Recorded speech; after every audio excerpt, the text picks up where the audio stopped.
Back again, Bajas on a budget. We're going to show you a little skid plate modification today. See a lot of people at the tracks and out bashing that they'll lose the rear pin on the skid plate, and instantly they think that it's no good anymore. Well, we have a little modification that won't cost you anything as long as you have drill bits and maybe an X-Acto knife. And it will save you money in the long run, because I've been running my same 5T skid since it was new, and I've had my T for almost a year. So we'll get started. This is Joe O'Neill's 5T. It's all ready for Doontoberfest. We're going to pull his brand new skid off, and we're going to move the truck out of the way here so that we can see what we're doing. Okay, this is a skid that I have, and as you can see, it's worn. Still has the pin, but what you're going to want to do if you have an old existing skid plate is you'll see the marks that are left by the screws. This is a tranny screw in the front. This is a tranny screw in the rear. And then right here, you can barely see them, that's the rear bulkhead screw. And if you don't have a rear plate, this is how you're going to ID where you want to make your holes. If you do have a rear plate and you're starting with a new skid plate, because it won't have the marks in it yet, you're going to take the rear plate, set the skid on it. I'm going to use a silver Sharpie because I have one. You can use a black one, it's just a little bit harder to see the holes. We're going to go ahead and mark the front transmission holes. And we're also going to mark the front bulkhead holes. Joe wants to have the option of using either one. You don't have to have all four. 2 will do just fine. But sometimes it's nice to have a little bit more. Okay, put that out of the way. Now, I'm going to get a drill bit. This the size that I found works best is 13/64. It's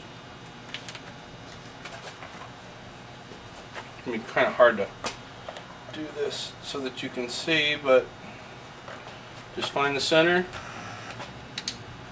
Make sure it's in forward and not reverse. And just drill the hole through.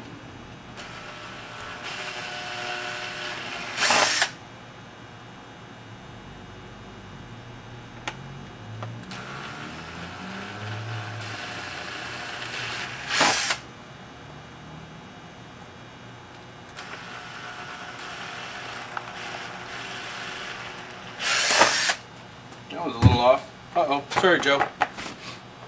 Alright, now that the holes are drilled, we're going to come to the bottom side because we still want to use our countersunk screws.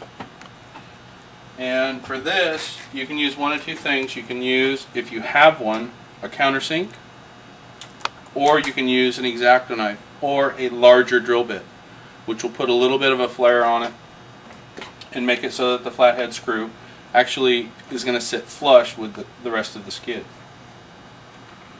Put this on low.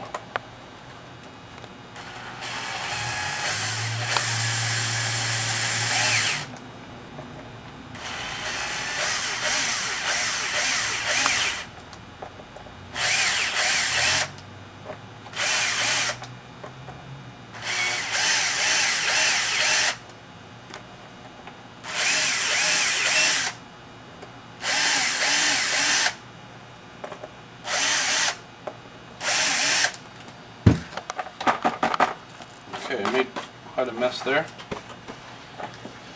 Then we're going to get a, if I can find it, countersunk screw.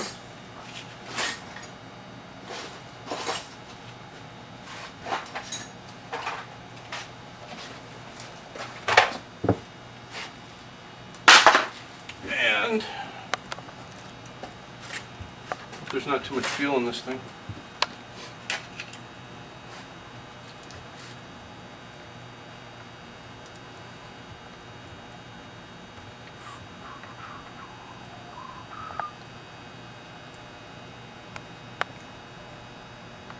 going to pull these screws out, and because I didn't get my bit out for my drill, I have to do them manually.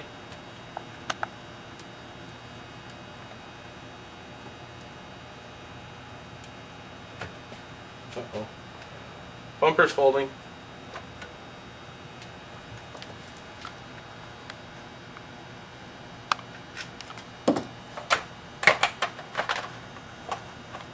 Okay.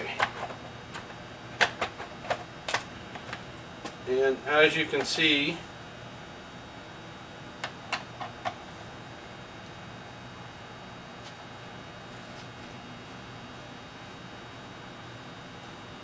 I never realized these screws are so long when you have to do them manually.